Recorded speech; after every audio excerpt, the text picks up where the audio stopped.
3, 2, 1. Ladies and gentlemen, it's the Nittany No Huddle Podcast.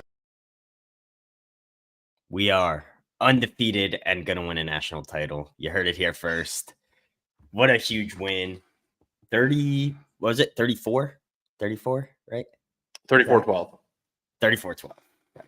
I started to tune out at the end because it was just such a dominating performance. Before all the haters come, I was dead wrong. Absolutely wrong on my score prediction. Though we did start out slow in the first half. So right off the bat, we'll get after the analysis. Initial thoughts, Zach. I'll turn it over to you. What did you think out the gate? So I'll start at the beginning. You referenced the beginning of the game. I mean, the first quarter was really just a comedy of errors, I think, for both teams and the officials and the replay crew. And frankly, on the whole, I thought Gus and Joel Klatt were awful today, like just terrible. I got to give them a little bit of in their defense, I guess. Calling the first half of a game and then sitting for 2.5 hours or whatever and doing God knows what, and then trying to get back into the swing of things is probably difficult. But anyway, the game just started out really, just really. Both teams looked nervous. I thought like Penn State just wasn't ready. Like it was nerves or just not ready. And I thought West Virginia. I mean, they had a lot of trouble just snapping the ball to the quarterback. So I think, and one thing I'll give Klatt was whichever team just kind of settles down and just starts to make the fundamental plays consistently is going to take the lead and sort of take the stranglehold on the game. And that was Penn State, really. I think for West Virginia, I think their shot at winning the game was that first quarter, getting what you got out of Penn State and capitalizing on it.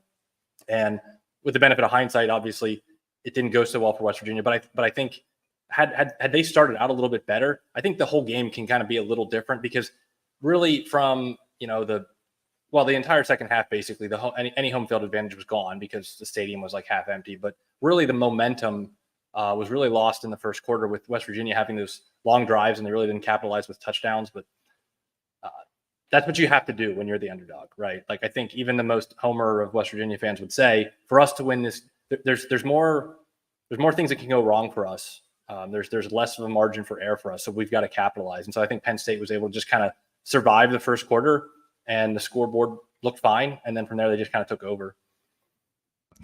Yeah, I agree completely. A ton of mistakes early on for both teams. I was not really impressed in the coaching in the first half, per se, on either side. West Virginia electing to receive the ball. I'm a big proponent of you should never receive the ball if you can avoid it, because exactly what we saw at 10 in the first half. Penn State goes down, scores a touchdown, immediately gets the ball back. You steal possession. And I understand they wanted to try and get the ball, go score early, but I just don't. You're not going to win a game doing that, but you can definitely lose a game by losing a possession. Just off the bat, I would not have done that. But then you had the multiple fumbles back to back, basically in the first half. I will say the officiating was not good on either side. I know West Virginia fans are going to be upset about that PI. I don't think it was true PI. Defender was all over him. Multiple bad spots. They scored a touchdown and a field goal off both plays that should have been reversed. So that's 10 points right there for them. So if you're looking to cry about the refs, West Virginia fans, you're not gonna get much sympathy from me here in the Nittany No Huddle studio. Other things in the first half. Why did we go for a 2-point conversion? I wish somebody could answer why go for a 2-point conversion there. First touchdown of the season. Like, can we just kick a field goal? Like, can we just do something right? And I know probably fans are like, well, then you have that advantage the whole game.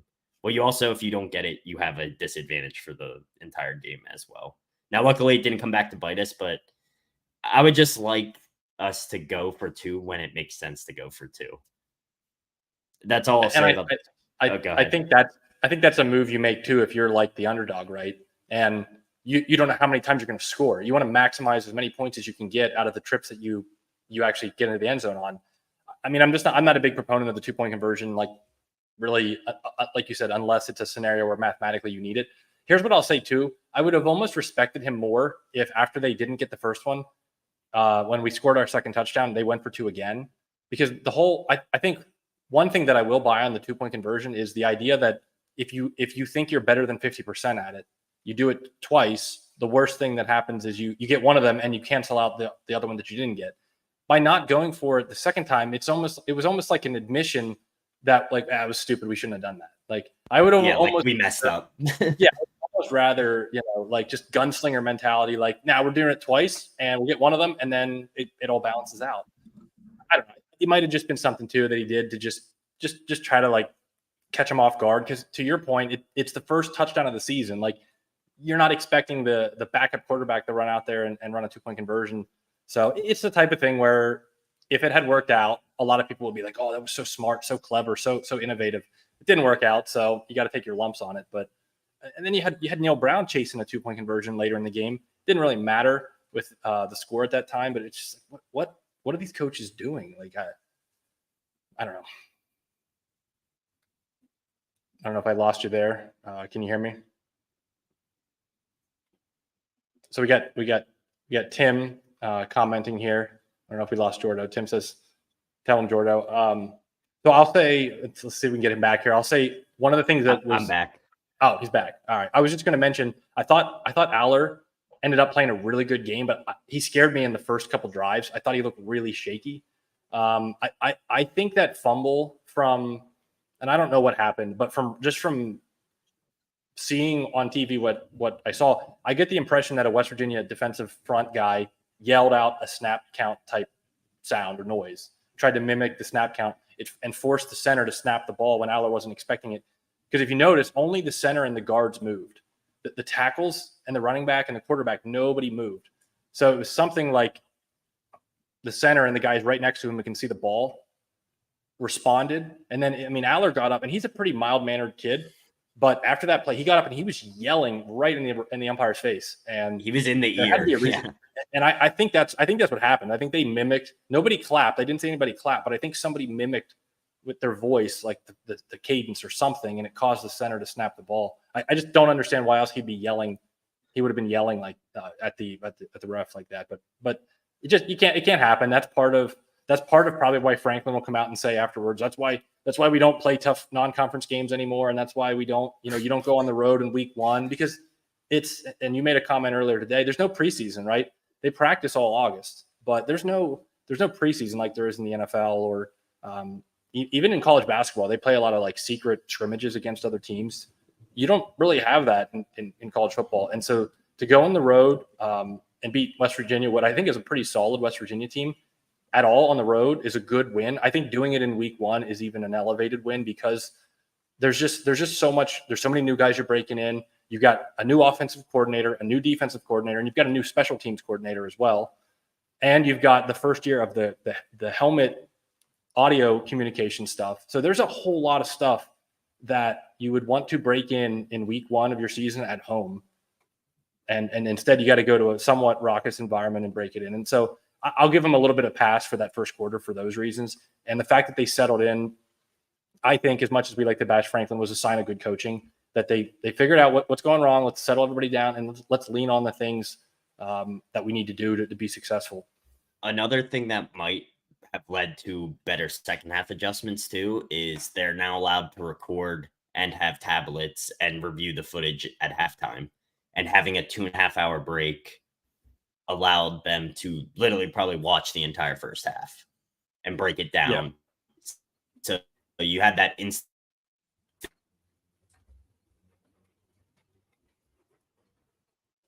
I think we might have lost him again here. And on that point, I'd say too, generally, I think the really long weather delay probably favors the team with better talent. Because if you're the underdog, again, you want the game to be, you want a quick halftime, get back out there and keep playing. Because the team with better talent, if they have more time to sit at halftime and go back and watch the whole first half, basically is probably what they did. It allows the coaches to coach them up and whatever coaching advantage that you think you might have, you probably lose with that really extended weather delay, because both teams are sitting there for 2 hours doing nothing other than getting their guys coached up. So I don't know. It looks like we might have lost Jordan. I think the turning point of the game really. Again, like I said, I think the first turning point was West Virginia doesn't capitalize on a first quarter where if they had played really well, Penn State would have really been kicking themselves after that first quarter. But we got to talk about the end of the second quarter. And if you're a West Virginia fan or you're Neil Brown, what in the world is going on? Penn State has the ball at the, after the kickoff, I think probably a 20, 25-yard line with like 30 seconds left or something, maybe even less. They ran the ball on first down. And then I guess second down was the big chunk play to Amari Evans. And so in that scenario, why is somebody getting a one-on-one deep ball? Jordan, I'm talking about the end of the second half from a West Virginia perspective. How do you allow that to happen? How do you put yourself in a position where you can complain about the offensive PI that you want against Amari Evans, but the reality is why, with 10 seconds on the clock and Penn State on their own 30, why do you have a defender who's even in a one-on-one situation? How does that happen? I mean, just what kind of defense are you in at that point? And then you top that off by, on the next play, you have your cornerback in a one-on-one with Trey Wallace in a situation where Penn State can't throw over the middle, because if they don't get a first down, they can't stop the clock. So what do? You guard the sidelines and you guard deep and you tackle everything. Instead, they let Trey Wallace in a one-on-one fade route to the corner. That to me was horrendous coaching on the defensive side of the ball for West Virginia, to put their players didn't make plays, and you can complain about penalties all you want, but you didn't put your players in a position to succeed. That really was the backbreaker. I feel like if West Virginia had gotten to the locker room down 13-6, they're like, okay, we're within a touchdown. It's a touchdown spread game. We're right there. We're right there. That broke their back. I think, like, mentally and spiritually, and if you're a fan, that had to have just been like, what are we doing? Yeah, I agree completely. That was not good play calling on the defensive side of the house there. Like, you cannot allow one-on-one coverage. Like, everybody knew we were going to probably take a shot there. Like, we just burned our last time out. Like, what do we have to lose? And then they also called a timeout right after that. West Virginia did, when, the chains would have moved, the clock would have started going, and we would have had to, force a quick play. Yeah, it was surprisingly bad play calling on the defensive side there. And with the skill set Penn State has in recruiting, which hasn't always translated, like, you can't allow those guys to be open. And like I was saying, I've been critical of Aller, but he had some really great throws today, like throws we have not seen him make in years past. So that touchdown being one of them. He had multiple throws on the side. His pocket presence is much better. I know that was a big thing for today. He's not a great runner. As I forget how you described his running, Zach. Sort of plodding and meandering, but no, I totally agree. I thought his ability to run, or how fast he is kind of irrelevant, but his ability to feel the pressure and step up and escape. Yeah. So I was just saying, he's by no means an elite runner. He's not super athletic. I think they called it on the broadcast like sneaky athletic. He's not unathletic. But for me, the bigger question is, a quarterback of his size and stature is just feel the pressure in the pocket and knowing when to step up, and knowing when that internal clock that says, all right, I got to get out of here. And I don't think he was sacked all day. And there was a couple times where they got some pressure and he was able to escape it. And yeah, it just all around really good game. I think he had a couple throws in the first quarter, including one that he completed to, I can't remember who it was, up the sideline, who guy was wide open, who had to go to the ground to catch it. There was a couple throws in the first quarter. I was like, he's really off. But after that, I think he really settled in. Might have lost Jordan again. I think another thing offensively, while we're talking about Aller and just generally on the offensive side of the ball, I like the use of motion. I think one of the things, if you did any of the scouting of Kotelnicki at Kansas, they used a lot of motion, right? So I think if you're Kansas, right, you're not recruiting super high level athletes or the highest level of talent. So you got to try to scheme your guys into successful positions. And I think there was a number of plays today where they used motion effectively to get guys into good places, or to get Aller some easy access throws, which I think is key coming out at the beginning of any game, especially the first game of the season. And we'll say with the run game, I know early you and I were questioning, like, again, why are we not making it a point to try to get Singleton out on the outside, right? Some outside runs, or screen passes or swing passes, something to get him on the outside. We didn't really see that early. We saw a little bit more of Allen early on the inside, but I do feel like in the second half, they went to that wide zone where basically you get Singleton on a downhill, basically to the outside hip of your offensive tackle, and it's a one cut. It's like the old Denver Broncos of the 90s. It's a wide zone. Get the running back running downhill, and then he makes one cut, pick a gap, one cut, and go. And I mean, you saw it in the second half. He just outran guys. And I think the beauty for Penn State is you can run Allen and Singleton today like you did, and I believe neither one of them had more than 13. Yeah, so Singleton had 13 carries, Allen had 10. You can keep your guys fresh, right? So with Singleton, that's the key, is you get him to the second half, you have some of these defenses that have been sort of battered all game long, and then you have Singleton in the fourth quarter with fresh legs. That is a problem for defenses. So I like that. It seemed to me like they made an attempt to keep Singleton a little bit more fresh and then use him a little bit more heavily in the second half. But again, only 10 carries and 13 for 10 for Allen and 13 for Singleton. So they're not going to overuse these guys. And that's been Franklin's MO, is to kind of spread the ball around. And actually Cam Wallace, I thought in mop-up duty as the third down back, there was a lot of discussion in camp about who was going to be the number 3 running back. And Cam Wallace appears to be the guy. They've got a couple really good true freshmen that they like, but it's just hard to put true freshmen out there. But I thought Cam Wallace ran really, really hard and was always falling forward. Yeah, and speaking of guys named Wallace, how about Trey Wallace? Devin with the spot-on analysis. Coach Devin, not here with us, but he was all over that.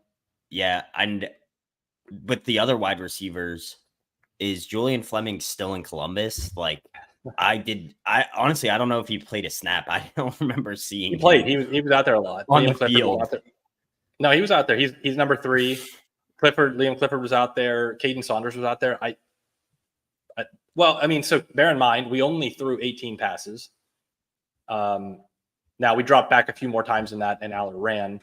I think Aller had, let's see here. Aller had 6 carries. We threw 18 passes. So we probably dropped back like 24 times, which in today's football is not really a lot, but it was pretty clear too that they were targeting Trey Wallace. So one of the things I always, if you're one of these guys that follows what you hear or tries to pay attention to what's coming out of camp, there's a lot of talk about, okay, Trey Wallace is going to be a number 1. He's the number 1, and he's really solidified himself.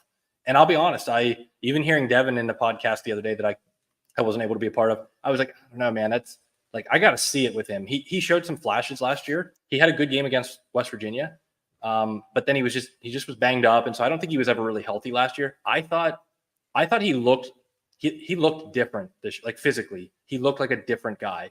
I think he put on some muscle added to his frame, and he looked confident. He just looked different. There's sometimes you can just see confidence kind of manifest itself with guys. And I mean, his coordination on that back shoulder touchdown throw from Allard that we were just talking about at the end of the second. I mean, that was really good. It was a great throw. I mean, you can't drop it in there better as far as the throw goes, but also catching that and not giving it up too early where the defender can get back into the play, and then also keeping your feet in bounds and doing all that all at the same time. It was really good stuff. So yeah, I will say to your point. Yeah. I mean, we gotta figure out who else we have at receiver, but I will say, I do feel coming out of the game, like, okay, he's the stuff we were hearing out of camp, maybe wasn't just like your typical coach speak crap. He may have had a really good camp and signaled to the guys that, like, I'm the number 1 receiver. Yeah. And I was incredibly impressed on both his touchdown catches. The first one, I mean, he was wide open, but it was great scheme, great route, great throw was on the money, hit him in the face mask essentially. And we've seen Penn State players drop those before. So it was great to see him haul it in and then take off. And then, I mean, our running back game too, the catching out of the running game was awesome as well. I'm a huge Katron Allen fan, so watching him catch that and run over a few guys into the end zone and seeing him celebrate was all electric. You got to be happy to see that, especially for a guy who some would argue underperformed last year. And I feel a lot of that comes down to scheme.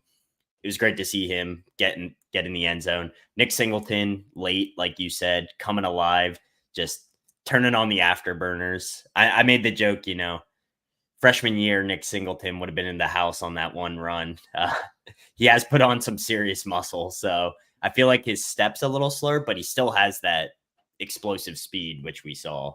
One, not to go negative, but one thing I noticed is our special teams did not look very good on kick returns and punt returns. But, you know, if that's I what don't think we're griping about, I think that's a good thing, you know? Yeah, I think we just fair caught every punt, but the kickoff game, and it wasn't just like the result. It was, you watch teams sometimes, and the returner, and especially like the lead pack of guys that like set the wedge and block for him, it just looks really sharp. There was one time today where I think it was Singleton actually ran into one of his own guys who was essentially like turned around and was facing him. It just the timing didn't look right, and I mean I like putting Singleton back there because I think you want to maximize his open field opportunities, and he's the type of guy where like there'll be a game, there'll be one time, I don't care how ineffective the return game is, like he'll break. Somebody will miss a gap and he'll break one. The kicking game has me a little worried. I mean, Sahadak, this is the same guy that last year won the job and then missed 2 gimme field goals against West Virginia in game 1 and then never got the job back. So Franklin, all camp long, when he was talking about the kicking game, it was basically like, yeah, we got a couple guys that we like. We got a couple guys that we like. Any one of these guys could have the job, which, I mean, you know as well as I know, that might mean we really like all the guys, or it might mean we don't like any of them, right? That's what coaches say when there's no clear leader in the clubhouse, and that can be good and that can be bad. We got to get that squared away. Got to get it figured out. We'll see. I don't have any insight on the kicking game, and I think, frankly, anybody on the internet that's talking to you about kickers, and it's 90% up here. They all have like basically the correct technique, and so that's just something to watch going forward. I don't anticipate that being a problem for at least a month, with the schedule being Bowling Green, bye week, Kent State, and then frankly even like Illinois, UCLA. We shouldn't be in a position where special teams is going to cost a game or not, but it is the type of thing to watch once you get into sort of the middle of the schedule where you're at USC, at Wisconsin, and then the big one against Ohio State. Yeah, I agree. And God help us for the Illinois game. We're going to have to watch the 8 overtime replay a million times. It's going to be brutal. Yeah. So overall, I think our best attribute so far has been our offense and defensive line. I was extremely impressed. I mean, Abdul Carter was getting double teamed the entire game, and that just opened the floodgates for us to get pressure. If that's going to be how teams play, we're going to get a lot of pressure. And I know West Virginia's quarterback, very mobile. He had like no rushing yards. So that in itself also is a great time. That's a double-edged sword because he did run some, but all those sacks and then the early in the first quarter when they couldn't handle the snap.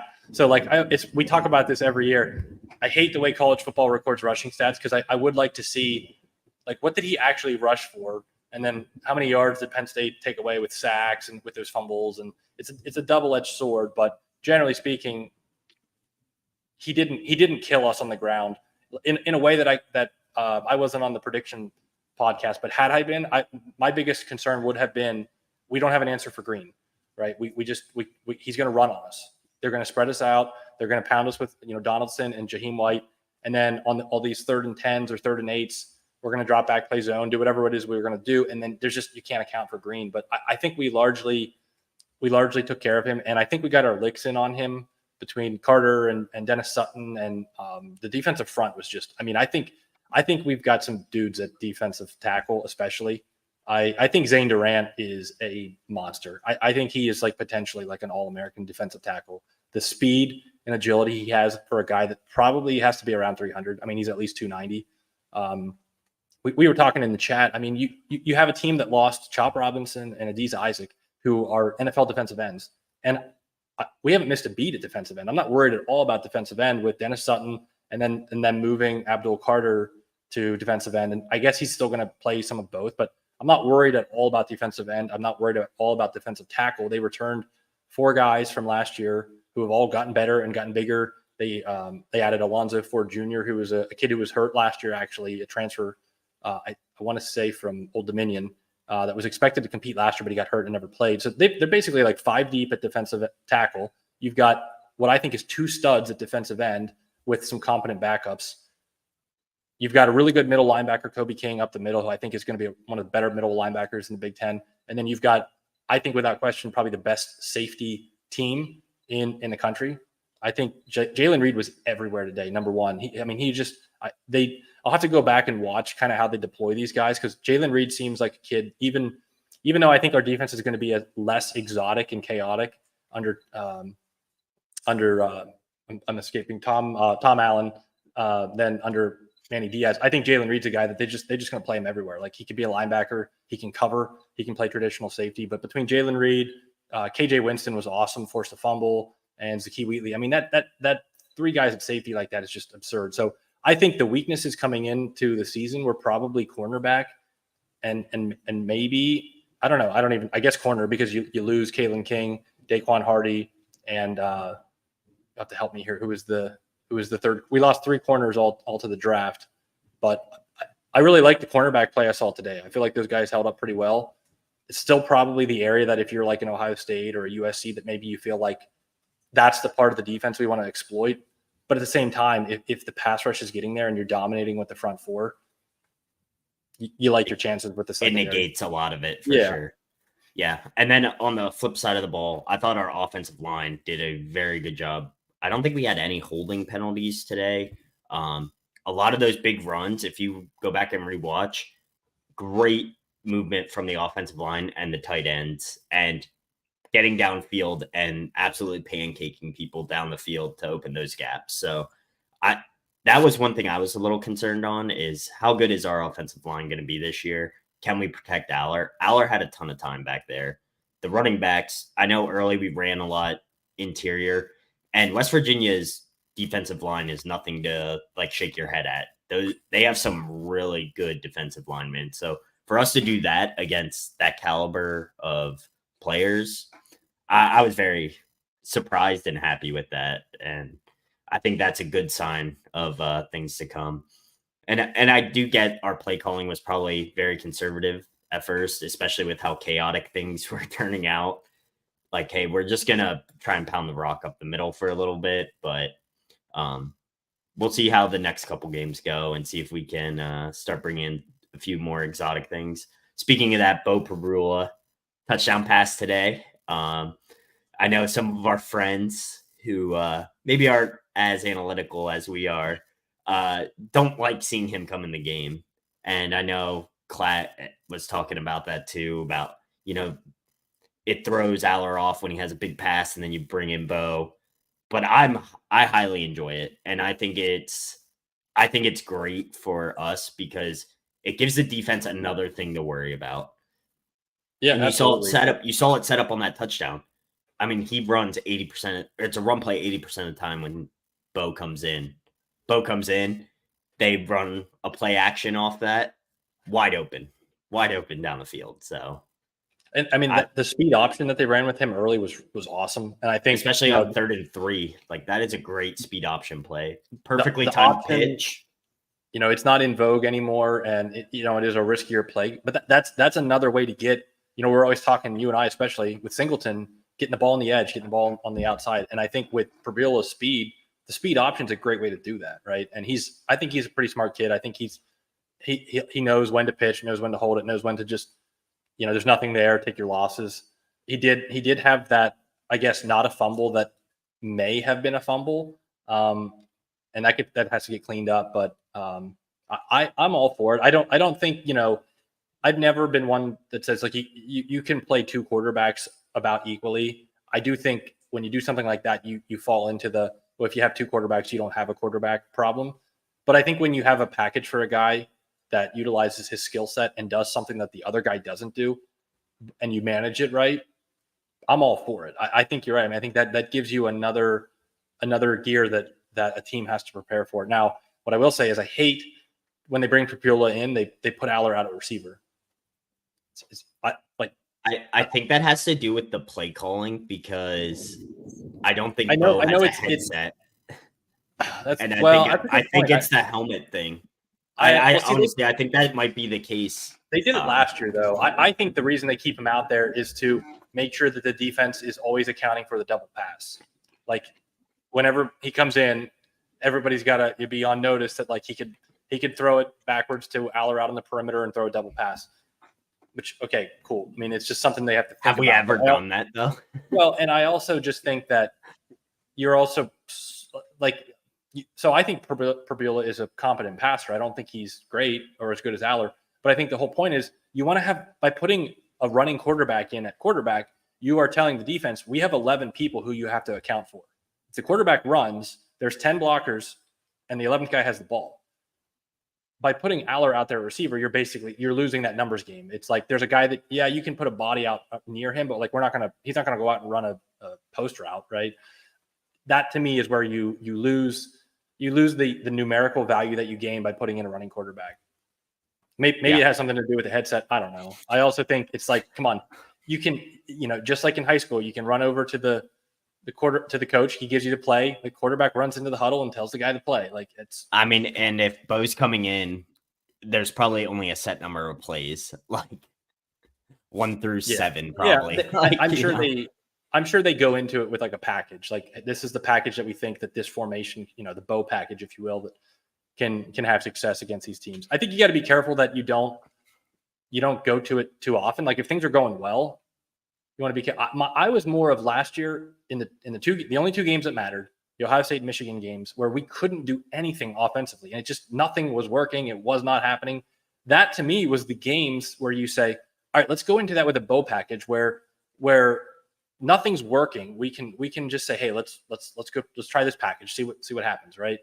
That's, I think, the value of having a guy like that, where there's games where maybe your base offense isn't working and you're trying to give your team a spark. I don't know, not to relitigate last year, but we're probably going to do that just about every week. And every year is the same for us. It's Penn State purgatory, All right. Well, I think that's probably good on today's game, unless you have anything else you wanted to cover. We didn't get your season prediction, so do you have a prediction after week 1? After a free W? Well, I think I can't remember. Did I had sent you my score for today's game? I can't remember if it made it on the podcast or not, but it did. I'm being honest here. I had predicted, I think it was 27-20 Penn State. So I was predicting Penn State to win. I was concerned though. I mean, I was going into this game thinking this is not a gimme. This is a game that they absolutely can lose. I think Penn State had a larger margin for error with West Virginia. I think depth also helps. Penn State basically has 8 guys that they like on the offensive line, which is, just if you recall, just a decade ago at the beginning of Franklin's tenure, they didn't have 5 offensive linemen that were worthy of playing in a Big Ten, starting on a Big Ten team. They were pulling defensive linemen over. And so to get to the point now where after years and years of like, okay, is the O-line finally going to step up? They've got depth. They play guys at multiple positions to get that versatility. That's a really good thing. And we talked about the D-line earlier. So anyway, I felt good about Penn State, but I thought Garrett Green could really hurt them. I had a West Virginia win. I have him obviously beating Bowling Green, beating Kent State, beating Illinois, beating UCLA. I actually think the next month is going to be really, really boring. So we've got, as I said earlier, Bowling Green. So. It's going to be. And Bowling Green, bye week, Kent State, Illinois at home, UCLA at home. If the next 4 weeks, the next month, or 5 weeks, I guess, isn't boring, then something went wrong. Because I'm not expecting a lot out of Illinois, and I'm not expecting a lot out of UCLA at all. They lost their head coach. Their head coach left his head coach position to become an offensive coordinator. Chip Kelly to Ohio State, which is something we'll talk about, I'm sure, in about 6 weeks. But I'm not expecting big things out of UCLA. I am predicting Penn State to lose at USC. USC is probably one of the teams that, and this could blow up in my face. I think there's a chance USC can be better, a lot better than people think they're going to be this year. They have a really tough schedule. They have a 9-league Big Ten schedule, and then on top of that, they play LSU in week 1, and they play Notre Dame in the last week. So potentially a 9-game Big Ten schedule plus 2 non-league teams that end up in the playoff. I'm not predicting LSU to the playoff, but I think they could be in the hunt. I am predicting Notre Dame to the playoff. So USC has a really tough schedule, but I don't think they're going to be any worse offensively, honestly, as great as Caleb Williams was. I think the next guy, Miller Moss, is really good. They look good in the bowl game. For me, Lincoln Riley, the offense is going to be there. The quarterback play is going to be there. They don't play defense. And here's my take on this. They just have to be a little bit better. And here's my other take on this. Let's be honest about what the Big Ten is.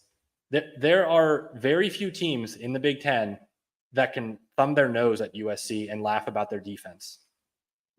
Let's be honest. Ohio State, Michigan, Penn State, in my opinion, other than Oregon coming into the league.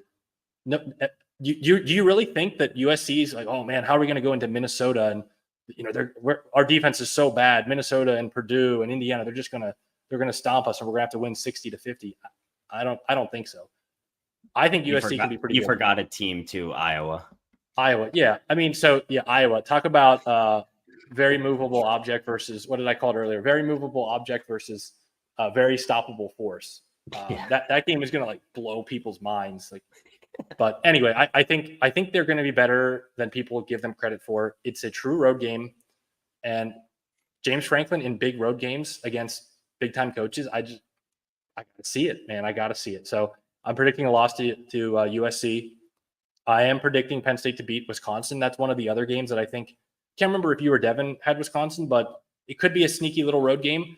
Here's a nugget for everybody out there: Penn State has a bye week the week before they go to Wisconsin.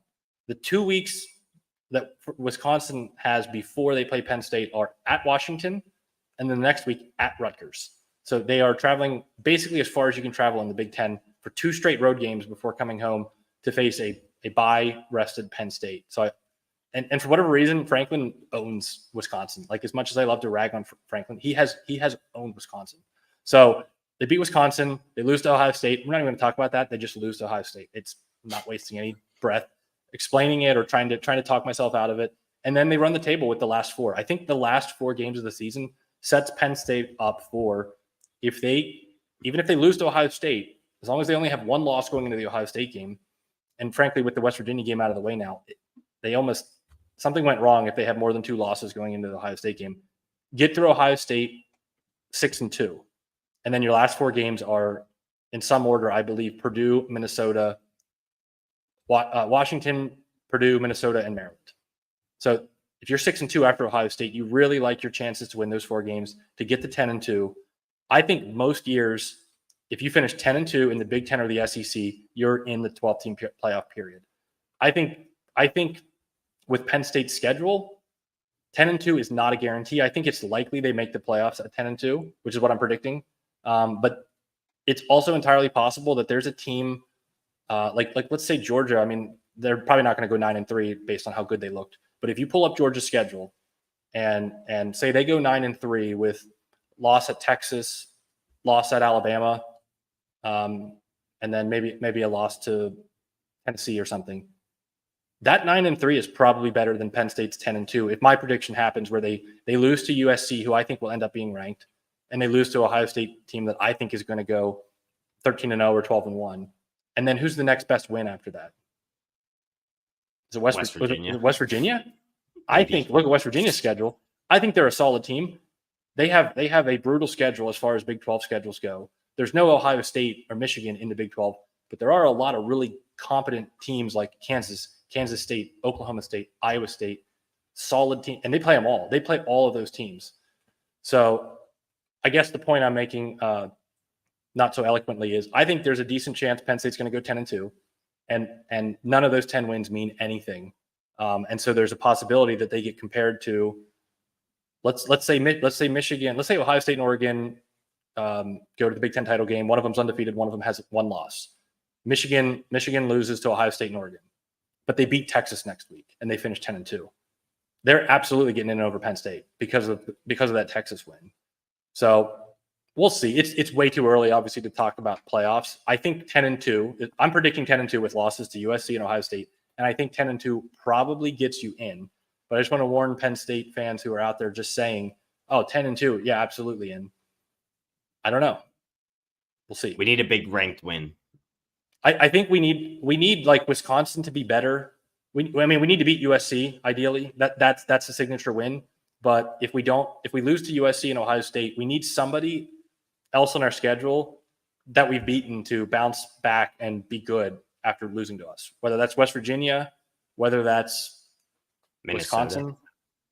I mean, they already lost to North. Frankly, I think it has to be West Virginia or Wisconsin.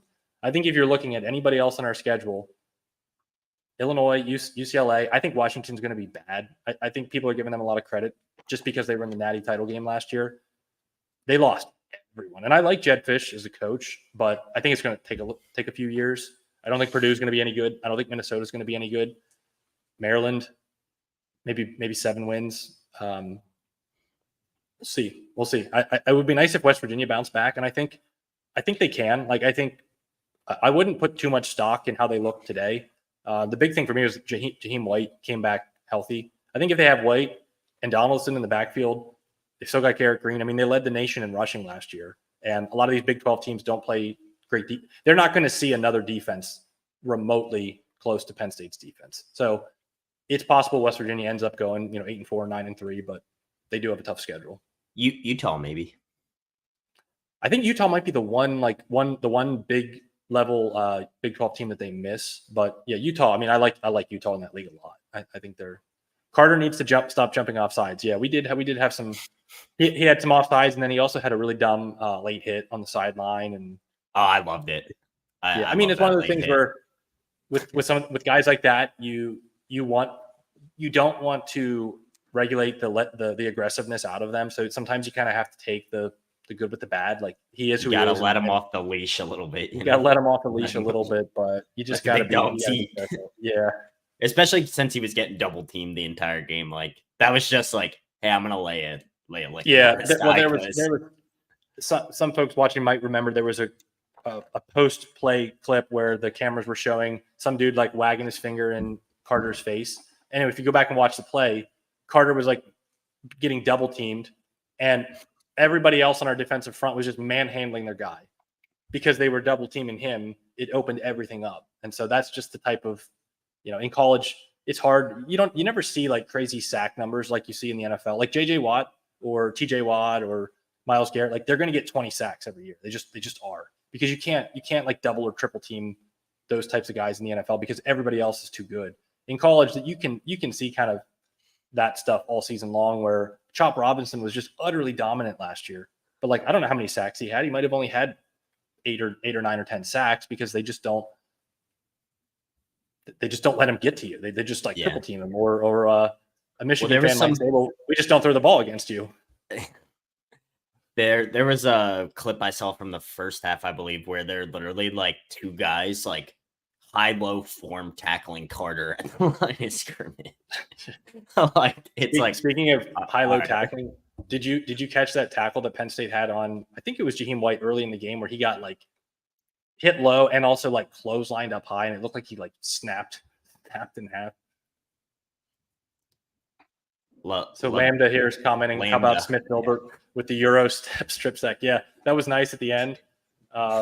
But that just goes to show you, too, the depth. I mean, Penn State has, like I said, I think they have 5 defensive tackles. I have to go back and watch. It's always hard in the moment to keep track of like who's getting in and who's getting snaps. But I know going in, they wanted to play definitely for, Hakeem Beamon, Devon Ellis, Zane Durant, and Alonzo Ford Jr. And I think I'm missing a 5th guy. And then at the defensive end spot, you've got 2 really good starters in Dennis Sutton and Abdul Carter. They like Smith Vilbert. They like Amin Vanover.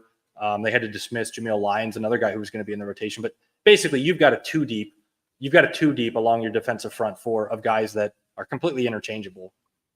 And that just wears when you start to play some of these lesser teams in the Big Ten. That's where it shows up, where the offensive linemen are out there fighting for their life every snap, and the defensive front's just rotating guys in, keeping them fresh. That's where you just get worn down. And say what you want about James Franklin, I've definitely been very critical on some of his things. That is one thing he does extremely well, is getting guys snaps. And we've seen it year after year. That's part of the reason we have such depth. A lot of those second string guys, third string guys, they have a ton of snaps that they've taken, because when we get up, we don't go for the kill shot all the time. We get guys experience. And I think that also leads to what Maddie's saying here. Injury bug bit West Virginia second half.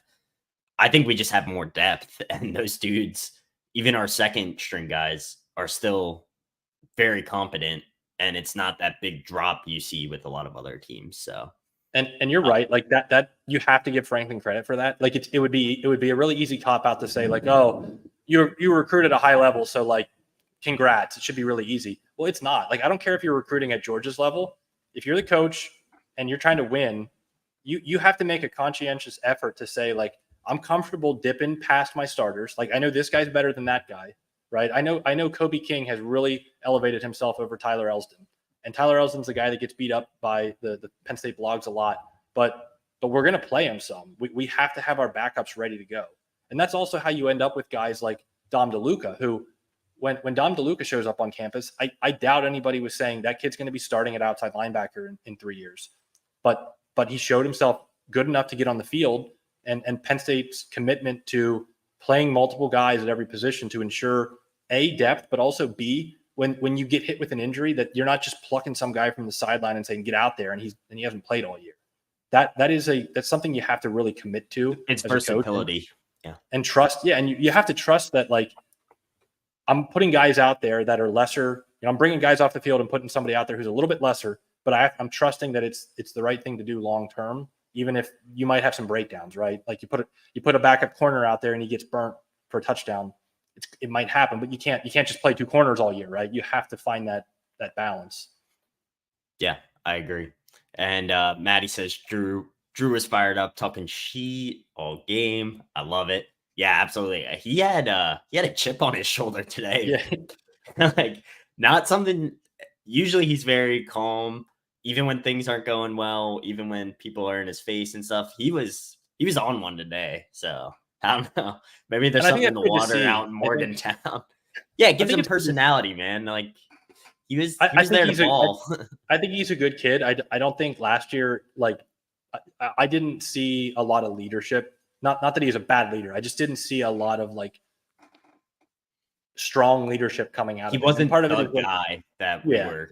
That when you're a 19-year-old kid and he's just kind of like baby faced, and he seems like a nice kid, and he got beat up pretty good for, I think in the post game after Ohio State, he was, tearing up or crying or whatever. And, you'd like to maybe see a little bit more toughness than that, but it also shows that he cares. And so I think if that's something where he's really elevated his mental toughness and his leadership qualities, that doesn't show up in the box score, but it definitely counts for something, especially at the quarterback position, because at the end of the day, whether you like the quarterback or not, everybody's looking to the quarterback for leadership. I also got to say too, Katron Allen, I don't know, he might have a future as like a police officer kicking doors down, and that was pretty celebration. Awesome to see. Was good. Yeah, we'll keep it PG rated here, but yeah, exactly. Well, I don't want to drag this out anymore. Great win. I was super nervous going in. The beginning of the game probably took a couple years off my life, but we settled down. We took care of business on the road. Big win for Penn State.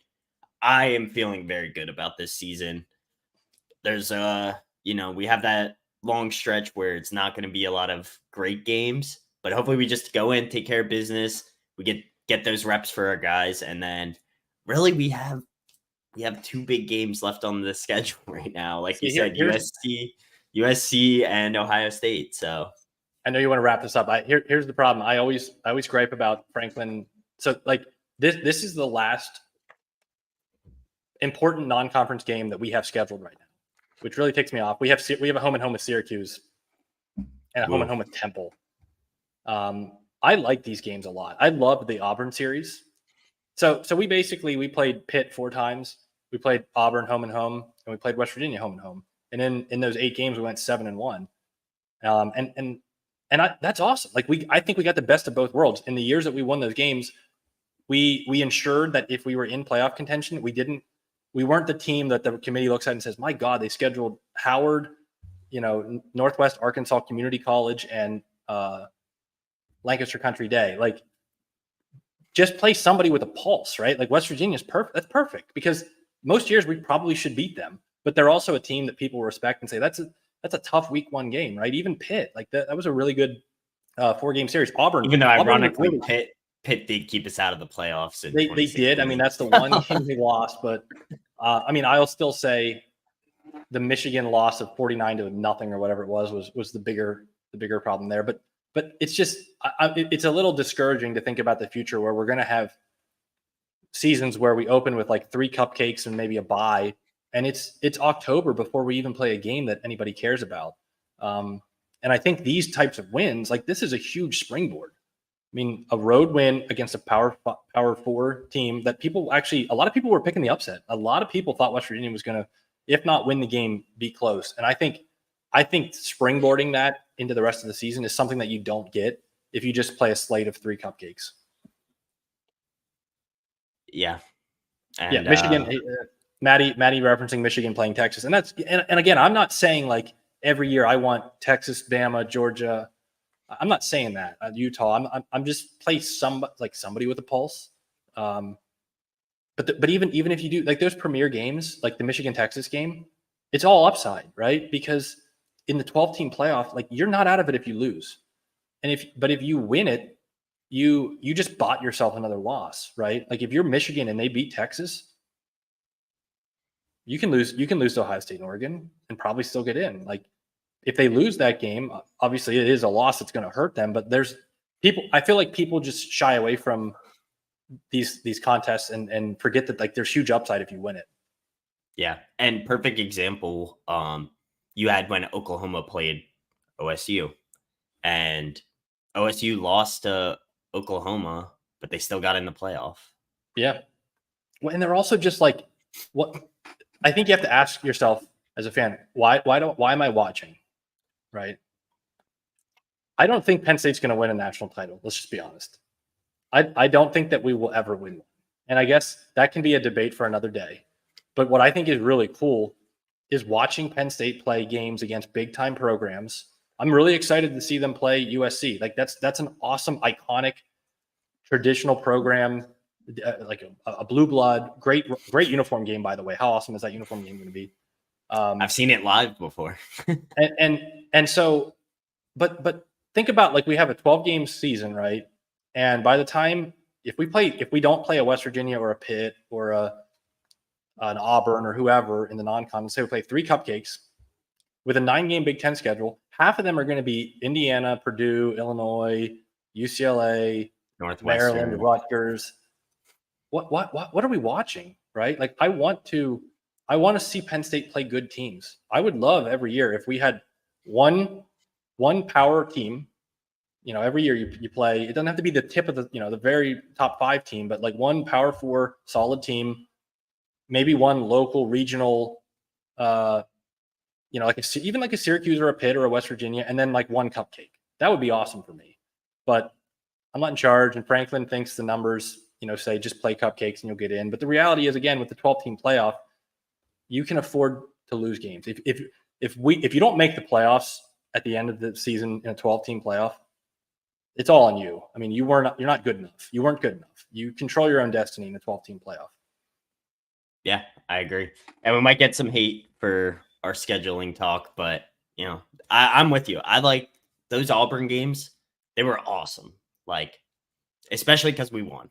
But getting to see Penn State versus Auburn under the lights, like you can't beat it. You can't beat it. I mean, honestly, the game they won down there, where our fans like we just ran them out of the building and our fans took over the stadium, like that. I will always remember that. I wasn't down there, but I'll always remember that. I mean, that's they always first off they talk about how Jordan Hare is like the greatest place ever, which I don't want to get off track here, but Penn State going down to Jordan Hare and winning just blowing them out. They're like, what? Don't we want more of that? Like, don't we want to play? I'm just thinking back to the days before my time and your time, obviously, when Penn State was independent, and they would schedule a 10-game home and home with Alabama, a 10-game home and home with Nebraska, a 10-game home and home with Miami, and back when all of those programs were just powerhouses, and Pitt was still really good, and it feels like that would have been super cool to see back in the day. Like you were challenging yourself against the iconic brands. And I don't know. I think who knows? We really don't know. This is for another podcast, but we really don't know what the future of the sport looks like. But I wouldn't be surprised. I know you're a big soccer guy. I think the future of college football looks something like Champions League in soccer. That the Big Ten and the SEC will probably like break away, and they will try to, like, at some point, doesn't Ohio State and Alabama and Georgia and Michigan and Penn State say, why is Purdue here? Why are you here? What are you doing for us? What are you bringing for us? Right? Like in kind of the same way that if for any soccer fans out there, that all of the most powerful soccer clubs in the world tried to break away from their leagues and form like some other league where they could just play with like I think that's going to happen in college football.